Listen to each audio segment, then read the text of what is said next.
Coucou tout le monde, j'espère que vous allez bien. Alors aujourd'hui on va faire un bon ragoût de pommes de terre. Donc on y va. Je commence d'abord par peler les pommes de terre.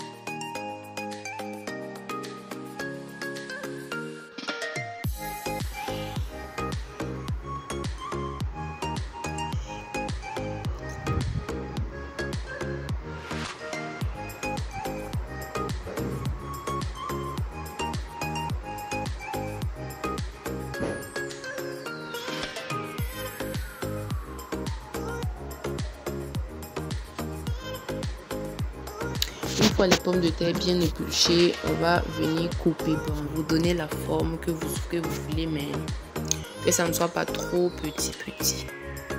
Donc je coupe grossièrement les pommes de terre.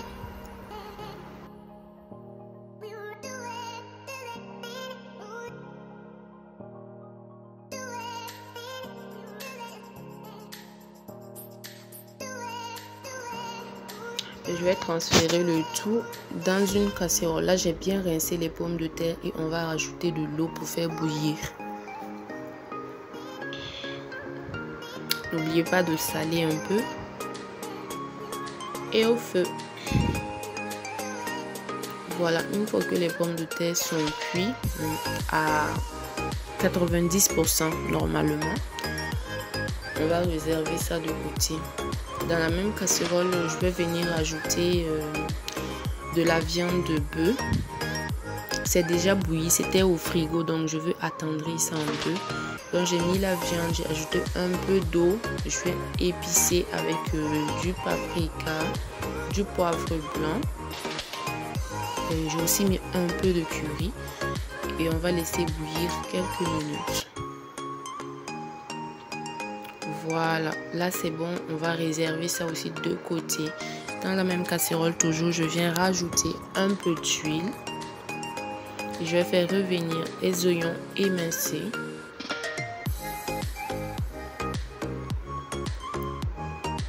Je vais rajouter également un peu d'ail.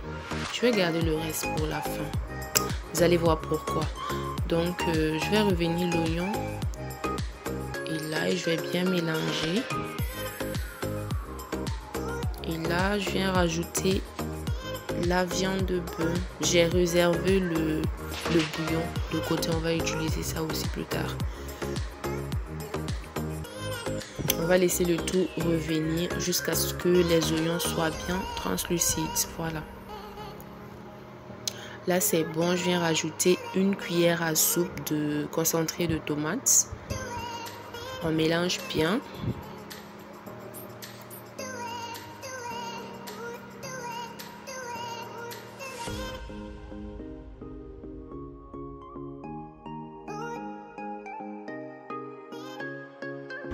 Donc là, j'ai rajouté des tomates fraîches découpées en dés. Je vais revenir environ 5 minutes avant de rajouter le bouillon de la viande. Une fois que tout ça est bien bouilli, je viens rectifier l'assaisonnement avec un peu de poivre parce que le bouillon de la viande était déjà bien épicé. Je rajoute les pommes de terre. On mélange délicatement pour ne pas écraser les pommes de terre. Là, j'ai rajouté un peu de piment et l'ail que j'avais gardé pour plus tard. Je viens rajouter ça et j'ai mis du persil haché. J'ai mis l'ail à la fin parce que j'aime sentir le parfum de l'ail. Voilà. Dans la nourriture comme ça. Et voilà. C'est prêt. On laisse bouillir, mijoter quelques minutes. Et c'est prêt. On peut servir. Merci d'avoir regardé la vidéo. Bye bye.